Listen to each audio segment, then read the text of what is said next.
Clube do Livro na TV Unicinos, também na Unicinos FM. O assunto hoje é Redoma de Vidro, da Silvia Plath. Chegando agora, então, no final da história. Ainda que a gente já tenha falado bastante, né, sobre até um pouco do desfecho, mas a Camila tinha uma notícia triste, né?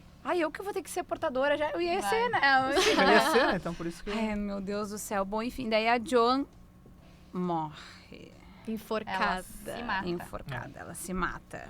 O que, na verdade, né, imagino que tenha sido até um ponto da história, né, da história contada, até para que a Esther talvez observasse também, né, a morte talvez mais de perto e que colocasse isso em uma perspectiva, né? Isso. Até pra gente deixar claro que depois de tantas tentativas, então, de suicídio da Esther, ela não, no final, ela não se suicida. Né, no romance ali, né, na história, ela não se suicida, mas uma, então, amiga dela se suicida. O que acontece? Um pouco disso, antes desse acontecimento, a Esther resolve que ela quer perder a virgindade, né?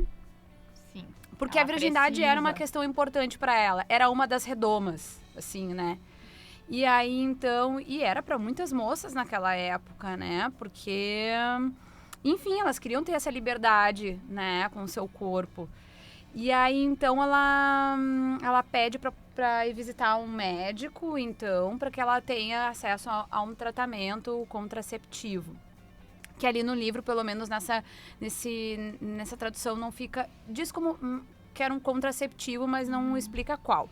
E foi a própria psiquiatra dela que indicou isso, né? Isso. Porque ela percebeu que isso era uma das coisas que estava aprendendo e ela disse... Enfim, ela não queria ter um filho. Isso. E ela falou isso pra psiquiatra e ela sugeriu, então, que ela procurasse o médico pra procurar esse tratamento. E aí ela procurou esse tratamento, foi ao médico e pra ela, então, maravilha. Agora ela podia, então, ter essa liberdade com o seu corpo e ela... vai para a universidade, conhece um professor, um jovem professor de 26 anos, professor de matemática, conversa com ele, toma um café, ela vai para o apartamento dele e então ela tem ali a sua primeira vez. Que não é nada, inclusive, agradável. Que não é agradável, né? Como tudo o que ela faz. Exato. Ela não teve muita sorte e tal, e ela teve uma hemorragia. E a Joan tá na universidade, lá no alojamento, ela mora com uma enfermeira, uma das condições para ela ficar longe do hospital psiquiátrico lá, mas para conseguir dar prosseguimento aos estudos. E aí a Esther bate lá, né, para pedir ajuda e elas precisam ir ao médico, né, para que, enfim, o médico consiga ali... Saber o que tá acontecendo. Saber o que tá acontecendo. Loucamente. Isso, e resolver aquele problema. O que eu acho bacana nisso, assim, é que talvez não fique isso muito explicado, não fique isso muito claro, mas a Joan, ela talvez gostasse da Esther, assim. Ela chega a comentar que, na verdade, ela não tinha muito interesse, assim, pelo Buddy e tal. Ela gostava mais da mãe do Buddy. Exatamente. E ela também começa a comentar sobre isso, assim, sabe? Ela comenta um passando sobre essa proximidade ali, né?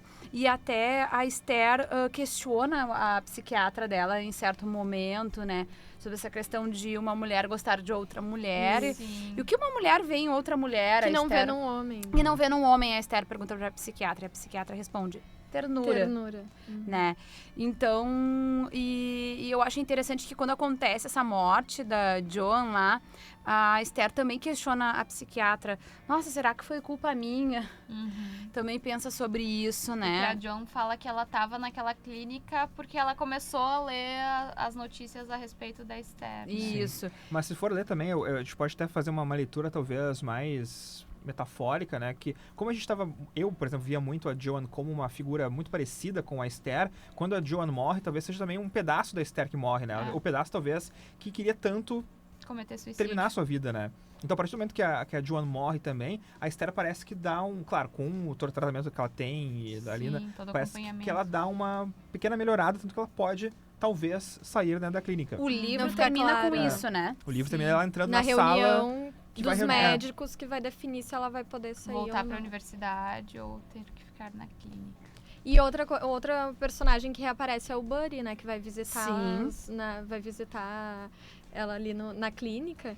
E daí ele até pergunta, né? Ai, será que eu tenho culpa? Será que as mulheres que se envolvem comigo ficam loucas? Daí Isso. ela ri. Claro que não. Claro que não. Tipo Não assim, é por como quem diz, causa de jura, ti. quem E é é você engraçado aqui na porque fila do pão? ela se questiona de que ela riu porque a frase geralmente, será que eu deixo as mulheres duplo loucas? sentido. Não era no sentido que ele realmente estava falando, né? De Sim. realmente com problemas mentais. Mas então essa história então desse A Redoma de Vidro da Silvia Plath, muito resumida, obviamente, né? Uma leitura mais aguçada, ainda tem Gente, muito mais coisas, né? Pena não deu Tinha tempo muito de falar da detalhe. Doreen, não deu tempo de falar muito, verdade. porque ela é ótima, um Ela é personagem demais. ótimo. Adorei ela. Amiga, né, da Esther lá na revista e tal. Fazer algumas loucuras em Nova York, assim, Isso. com o seu namorado. Ela era que não queria seguir, não queria ir nos desfiles que ela não gostava, ela só queria saber de festa e beber e estar com o namorado dela. Isso, só é uma bom vivã, assim. Bom Exatamente. vivã, mulher bom vivã. Mas, ok. Essa palavra não cabe muito bem no feminino, parece. Vamos fechar então com as nossas considerações finais, começando com a Joyce Hylish. Bom, então, como a gente já falou no início e ao longo, né, de todos os blocos, é um livro pesado, então, apesar de ser uma leitura, como as gurias comentaram, muito fácil, né, que flui realmente, então, agora que vocês já sabem um pouco de toda a história, já estão preparados para o que vão encontrar nas próximas páginas, eu recomendo, então, né, até pra gente se informar mais sobre esse assunto, que nem o Rodrigo comentou. E gostei muito do livro, gostei muito mesmo, a maneira como ele é escrito e também a própria personagem, a Esther. Eu via que ela era uma mulher, uma menina, uma jovem, cheia de vontades, assim, que ela imaginava mil coisas que ela poderia fazer, só que ao mesmo tempo ela não ia para lugar nenhum, não conseguia sair do lugar, né? Mas a cabeça dela imaginava mil coisas. E me identifiquei, porque é uma fase, assim, essa juventude, a gente fica nesse impasse de, nossa, mil possibilidades, para onde eu vou, né? Então, isso também foi uma coisa que me chamou bastante atenção. E essa questão de trabalhar, de como a mulher era vista, né, naquela época, enfim. Então, uma ótima leitura para as pessoas ficarem mais por dentro disso. Isadora. Então, eu já até tinha comentado com o pessoal, né, que quando eu gosto de procurar algumas resenhas, assim, enfim, de vlogs ou até mesmo de blogs, e eu vi umas 3 ou 4 e todas elas não recomendavam o livro. A única que eu vi que era só uma que recomendava. Todo mundo falava, não recomendo esse livro, nem pro meu pior inimigo. Gente, E eu fiquei, Só a gente vai eu fiquei apavorada, porque o livro é muito bom. Eles usavam essa questão de, o livro é muito pesado, deixa as pessoas deprimidas junto com a Esther. Mas, enfim, pode ser que nem o Rodrigo comentou que é porque eu não tô, tô num momento bom, não tô triste com nada. Eu vou parafrasear a personagem. Podia estar na Europa, podia estar sei lá, num lugar muito bom, lendo esse livro, e posso ficar terrível ou posso, Não ver vai essa ver história ela, como... Depende da história. pessoa. E eu acho que mesmo que a pessoa esteja num momento difícil, porque o livro realmente, ele é muito bom. Eu não tenho nada de, não tenho nada de ruim pra falar sobre ele. E eu fiquei chocada. Então, se vocês leram essas resenhas, não acreditem na resenha. Enfim, eu encontrei ele numa lista, eram 10 livros que eu não indicaria pra nem o meu pior inimigo. E eram livros que são mal escritos, que são clichê.